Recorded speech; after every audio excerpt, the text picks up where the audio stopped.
Hello everyone, সবাই কেমন আছেন? আশা করি সবাই ভালো আছেন। এখন বানাবো গুড়ের মালপোয়া।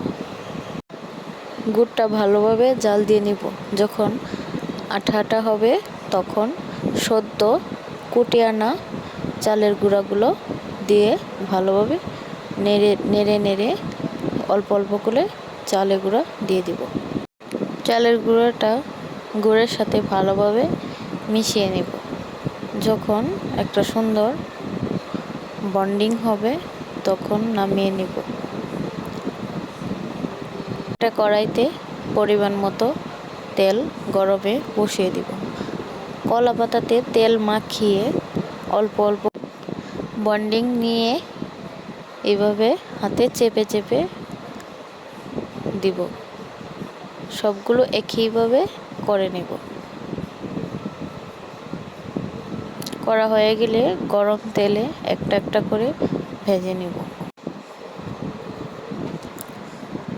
অল্প আঁচে ভেজে নেব। হালকা একটু লাল হলে উল্টে পাল্টে নামিয়ে নিব।